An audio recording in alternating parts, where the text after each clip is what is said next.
It's extra drama for super thriller number 3, No Place to Hide.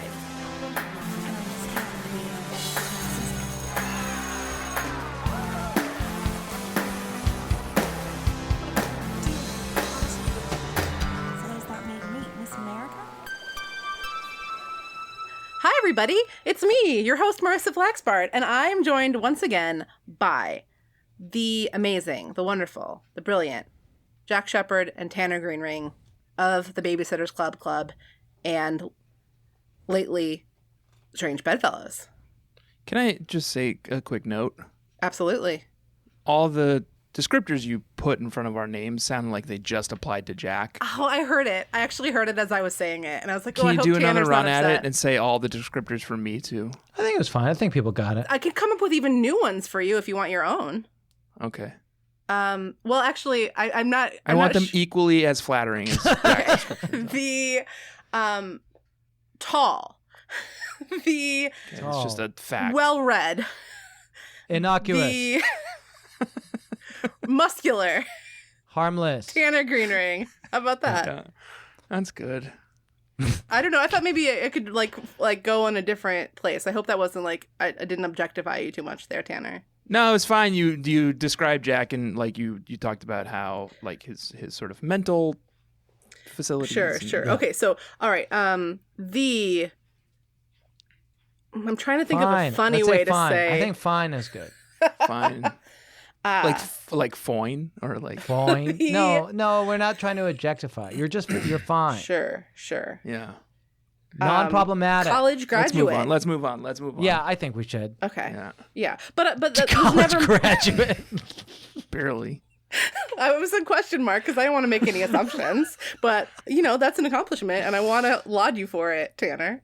Thank you. I did graduate from college. I have a double major in film. Both majors. Wow. Both degrees. Well, that's such a perfect segue into one of the things that I wanted to talk about on today's Extra Drama.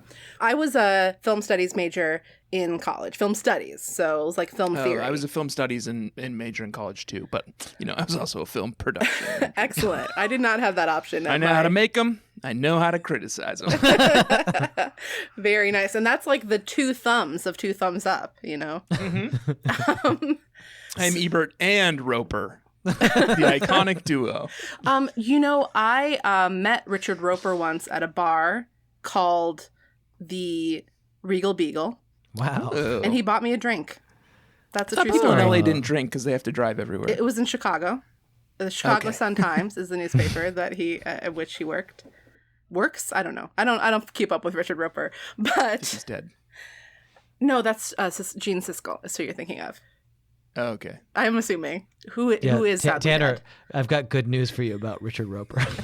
Yeah, he's still with us? He is. Yeah. Oh, thank God. Yeah. So why are we talking about this? Oh, right, because we took a class in my fourth year of college, my final year, that was all about a movie called Vertigo. And strangely enough, even though we really studied this movie to death, it became my favorite movie and remains my favorite movie, Alfred Hitchcock's Vertigo. Have you guys seen Vertigo? Sure. I've got vertigo. I'm afraid of heights. I took That's a what class in Jimmy Stewart college says. Yeah. where we exclusively watch Hitchcock films. All right. So Yeah. perhaps you remember that a major plot point in the film Vertigo is that there's this lady, and she looks exactly like a lady in a painting. Oh, yeah. And a man becomes obsessed with the lady in the painting and is trying to figure out, is she real or is she a ghost? And part of the whole deal with this lady is that she is the descendant of a woman who killed herself or fell to her death from a tall place. Right, from a bell tower, this I think. woman keeps also falling. For example, she goes into a trance and falls into San Francisco Bay. And Jimmy Stewart has to rescue her because he's following her everywhere. Because he was hired to, but also he's like obsessed with her. And ultimately, she falls off of a big tower. Which sucks for him because he's got vertigo. Yes. Yeah. But that fall It's just a cover up. What's your point with all this, Marissa? I don't understand. It's all just like a long non sequitur. What's going on? Look, we get that you went to film school, okay? I just wanted to talk about my favorite movie, Vertigo. That's the only reason. That's the only reason I bring it up. Yes, it's exactly the plot of this book, and I get what you're saying. We know, as Babysitter's Club enthusiasts, we've always known that Francine Pascal is the inferior young adult novel writer. Well, I mean, there is which is what you're trying to say, right? I feel like that's a little bit of a leap. I was just saying the book's like Vertigo. I didn't want to bring Anna Martin into this at all, but yeah. I mean, it should be noted, Francine Pascal didn't write this book. Or any of the books in the Sweet Valley High series. And Anne barely wrote any of those dang Babysitter's Club books. Yeah. So they have that in common, at least. Okay. I do think that there is a certain admirability in the way that story was remixed into this book. You know, it wasn't like a point for point adaptation or theft of Vertigo. It was like somebody saw Vertigo and was psyched about it and picked their favorite parts and were like, how can we make this a Sweet Valley High thriller? And they did an amazing job. You know, The Simpsons did it with dang Rear Window and everyone celebrated it. You know? They're like, oh, The Simpsons did Rear Window. How clever, how fun. Yeah. But now Francine does it with Vertigo, and everyone's like, all of a sudden. IP theft. Torches and pitchforks. You know? Right. Come on. I think that it remains to be seen what everybody is doing. You know? Maybe we can encourage everybody. It sounds like you're coming out with your pitchforks and torches. Yeah. I think you're projecting.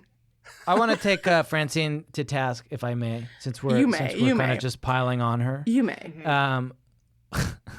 So...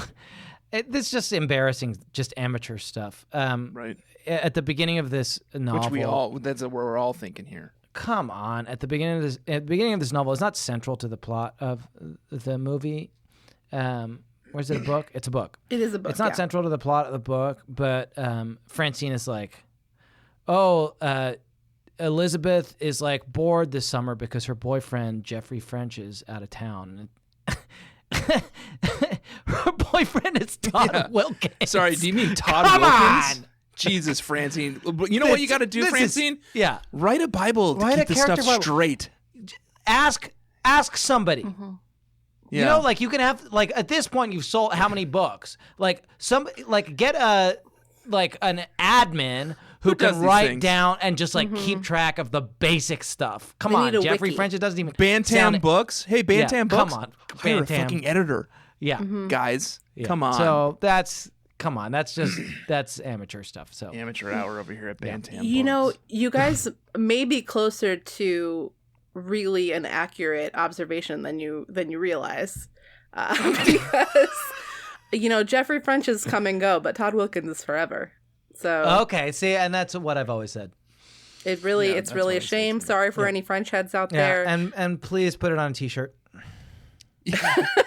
I need some merch, actually. So maybe that's a strong candidate. All right, I'll wear that. Okay, if I make that shirt, I will send you one for sure.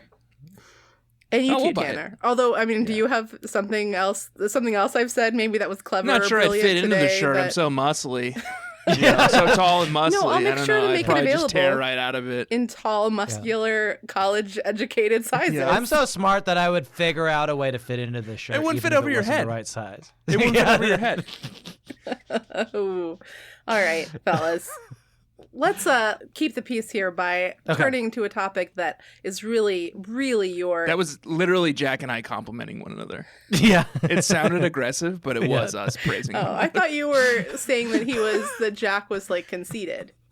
No, I'm saying he's got such a huge head because of his brains. Yeah. A literally huge head. I get it. Yeah. Okay. I was thinking metaphorically, as I'm wont to do. No. How about this book was very unusual in terms of all it stands alone in all of the Sweet Valley High novels we've read and discussed on the book so far. Like the gothicness of it, the nature of the crime ? That they're solving. Like I'm not exactly sure what Uncle John is put in prison for. Is it like fraud? I don't know. But my point is not that he was put in prison for like essentially a prank. Yeah. Right? Like he did a prank on his brother. I wrote down the note, what crime? Mail Yeah, fraud? that's a good point. Fraud? I hadn't thought of that. Yeah. I guess he kidnapped a girl. Kind of kidnapped. He's like pretty kidnappy. She was there of her own volition, though. Kicked a dog. He did kick the dog. Should be a crime. Yeah, true. Yeah. That's a good call. Oh, but it did feel a little bit more like maybe something that would have happened in Stony Brook, Connecticut. What do you guys think? Oh, this had real mystery Babysitter's Club mystery vibes to me. It's so close to a mystery book that we read that I don't remember the name of or the plot of, but there is a house in the woods where someone is doing nefarious business, Jack, and I'm saying this to you so you can help me remember. And Dawn goes and uncovers it, and it's a guy who's living out in the woods. He's a rich man. He's very rich. Man. He's a playboy. Yeah. Yeah. Like Russell do you Kincaid. remember? He's looking at, here we go. All around me are familiar faces. Jack Googles. You can't do our segment on her show. I do appreciate your singing it, though, because I don't have access to the audio file to like plug in the edit, so I can use you singing it. Yeah. I will tell you. Is it? Hang on. Is it? No. As I was reading it, I was like, this is just perilously close to a literal Babysitter's Club mystery book. Wow. Is it Christy and the Cat Burglar? Maybe. Yes, that's what it is. It's Christy and the Cat Burglar. It's the last book in the mysteries, number 36. And it's definitely the one that's the like most crime heavy. Has a gun. Yeah, and he threatens these girls with a gun. Yeah. Well, do you know when it was written? Yes, I can tell you. Probably like 87, 98. Something like that. Shit. Oh, sorry. Yeah. No, it was actually just before this one. Okay. Yeah, just before this one. It was like November 88. Yeah, and so Francine kind of took it from Anne. Probably enough time to steal it and rewrite it and publish it. Yeah. Okay. So your girls, your babysitters. How would have comported themselves in a similar way to Nicholas Morrow and the Wakefield twins, or absolutely in every way, in every single way they would have. Just the most convoluted, ill-conceived scheme. The one thing they don't have, they would have definitely thrown the pebbles. They would have distracted Uncle John at the front door. The one thing they don't have is a Jeep. Yeah, so there's a Babysitter's Club mystery that's I think Claudia and like the mystery money. It's like they fall afoul. It's art thief. No. This one is the counterfeiters. They fall afoul of like what's clearly like an extremely sophisticated group of like mob associated counterfeiters, and they're like, let's just confront them, the three of us. Right, 3 teen girls. And they do almost get shot in a parking lot. Right. So they're definitely like I wanted to like my initial reaction is like Christy would call the cops. Surely Christy would call the cops. No. But if anyone would call the cops, it's Dawn, and she would call Sergeant Johnson. Yeah. Their friend cop. Yeah. Even he wouldn't do a good job. Let me flip this on you, Marissa, because I've only read Sweet Valley High main canon books. Sure. And I felt that these girls were acting counter to like how I know them. Like Jessica is completely unselfish in this novel. She's like, yeah, I'll just do like honestly, we'll do whatever it takes to like help my friend and like like she like at no point like does she put her own ego or her own goals like in front of the mission. She's always like ready to help and like put her life in great danger and like worried about her sister.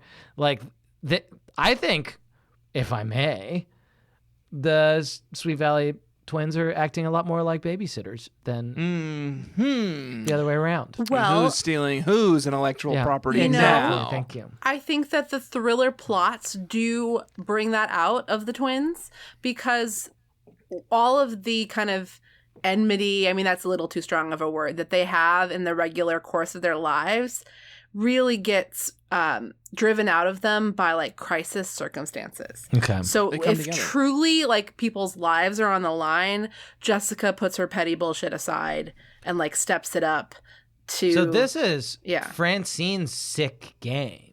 So what Francine is doing is she created these monsters and realized that like she doesn't like them, and the only way she's like Jigsaw.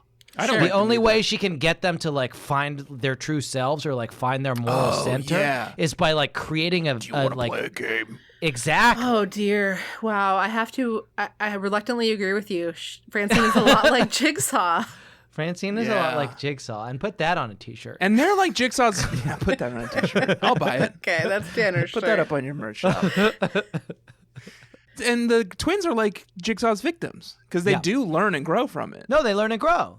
Well, And they they're like scarred. put their differences they're aside. scarred. You seen the Jigsaw? You seen the Shaw movies, Marissa? I saw one of them. I'm not sure which It seems one. like you need to watch all of them if you're going to be an effective commentator on these Did you tell your listeners to watch all the Saw films before they listen to the I mean, they've bonus heard it here episode? first from you, Tanner, that in order to fully appreciate the Sweet Valley verse. You should watch There's all the only songs. like 12 of them. Yeah. Just go watch them. Yeah, new ones coming out every year. So I think I would say that that's actually also, this dynamic is also at play in this book because Jessica, before there's a crisis, is a real piece of work. You know, she doesn't want to, she only wants to talk about boys. She's not that excited about her job at the paper unless there's a prospect of covering mall news. And vote for the shady, sexy Silver Fox. She's hot for Kincaid, and she has no time for Nicholas Morrow, who now that he's a sad boy. Oh yeah, Nicholas Morrow's a real pill. Can I so you mentioned I don't see what Barbara sees in Nicholas Morrow. He's just like this weak sad been sack. through a difficult time. Oh, so attractive. But Barbara doesn't know about that though. We do know what Nicholas sees in Barbara though. He tells Elizabeth about it. He says there's a real solidness to her personality. Okay. And I think that's the book telling us Barbara's not a ghost, you guys. She's not a ghost. Don't worry. She's not a ghost. Yeah. There's a solidness to her I think it's personality. like it's the lady doth protest too much. You know, it's like she's saying like, oh, you know, like she's not a ghost, right? Right. Jokes. She's it's very like, solid. Joke's on you, Nicholas. You know, her personality is the only thing about her that's solid. Right. Yeah. Because she's made out of ectoplasm. They do kiss, though. They do a big kiss. You can kiss a ghost. Yeah. And you can kiss a ghost. Have and you that's seen something I was Casper? surprised about. Yeah. And Christina Ricci does do a big kiss with Casper. Yeah, she does do a kiss on Casper. Yeah. Yeah. I think it's what brings her back to life. I haven't seen Casper since I was maybe No memory 10. of it. Do they do any kissing in 13 Ghosts, Tanner? Yes, it's actually the culmination of the film. Yeah, there's kissing the ghosts. Well, you know what? If you can kiss a ghost, this whole idea we're throwing out there of dating a ghost is really looking a lot more attractive. Yeah. Oh, you can do all Looks good. sorts of stuff with a ghost. You can get to third base with a ghost. Yeah, but not beyond that. But No, yeah. you can get only to the thirds as far as it goes. Well, that's perfect for Sweet Valley. Yeah. Well, listen, fellas, I cannot thank you enough for reading No Place to Hide. I loved it. 217 pages of it. I know it was like journeying through the desert. It was like so long. That was great. I One love of the this longest novel. books I've ever read. Thank you in for my life. introducing us to it. It was fantastic. Oh, well, It was very good. you're very No, welcome. sorry. It was fun to read. It was very poorly written. Yeah, I mean, that's what goes on a t-shirt, I think. a slogan for the series as a whole. Thank you so much. Do you want to take this other opportunity to plug your stuff? We can plug our stuff again? Yeah. We already plugged our stuff. Let's plug some secondary stuff. Okay. Well, I've got a podcast about Pokemon No, come on. called Experience Share, a Pokemon podcast. EXPshare.com. EXPshare. Well, you know, we put usually often we'll put the we'll announce how you can find Tanner's Pokemon podcast in our Babysitters Club podcast. So that's probably the best way to find it. Yeah. Oh, yeah, that's a good idea. You think people should go find the Babysitters Club Go find the podcast Babysitters first, Club podcast, listen, and find your way to the Pokemon and podcast. when you get to an episode where we announce where you can find your Pokemon podcast I would recommend that. with another man, Jack and I wrote a book about 10 years ago called A Review of My Cat. I think it's still available on Amazon. Yeah. Excellent. Tanner found a review that we hadn't seen at the time from like 2014 that was like, I can't remember what website it was on. It was like Slate or something, but it was like 5 Tumblr to book deals that should never have happened. So it was a listicle about the book. Yeah, we were one of them. Oof. Yeah. The irony. Anyway. That's dark. Yeah. Anyway, listen to our show. But I think people should read it, and I love the idea of finding your way to experience share through the Babysitters Club. Once again, it's been my great honor and pleasure to have both of you intelligent, well-read, college graduate, tall, muscular, muscly. tall guys on the show with me. Thank you so much. Jack, how tall are you? 5'8 3/4. That's not very tall. And that's being honest, because I could say 5'9. Taller than me. Yeah, there we go. Okay. Yeah, it's all relative. This was lovely. Thank you so much for inviting us. Yes, thank you. You're And welcome. And Gladiators, you can hear Marissa on our show. Yeah. Yeah. We just had her on. It was great. We talked about playing with fire. Yeah. Sweet Valley Right, Mystery remember number playing with 3. fire, Gladiators? It's the one where Jessica and Bruce go out. Yeah. Oh, and she becomes like a Stepford wife. Oh, yeah. Really good. She goes shops at the Boston shop. She won't play tennis with him because he likes to win and she's better than him at tennis. Yeah, and everyone has sex with their cars. Yeah. Right. If you want to learn about whether or not you are having sex with your car when you get into your car, there's one place to find out about that. And Spoiler it's the episode alert. of You are. I said whether or not. Yeah. Yeah. Oh, you said spoiler alert. You are. Yeah. Okay. See, I have my headphones turned down. So it makes it easier to talk over my guest. Which recently, I got a comment from somebody on Instagram that said, please stop interrupting your guests. Oh, no, please do. Because if you Yeah. didn't, we would just control it. Knowing Jack, we would just take over the show. And I've been good. I've been good. I'm the director of our show, and so it's very hard for me not to just like get into the driver's seat. Yeah. And I feel like I have not done that. You did. You've been a good boy great. tonight. Thank you. You guys are both great. And Gladiators, you're great too. Thanks for listening. And tune in next week when we're going to finally be Lost at Sea. Won't that be fun? What book is that? It's called Lost at Sea. Which number? 56. Wow. It's 56 of these dang things? Oh boy. There's a lot more than that. Okay. Bye. Bye.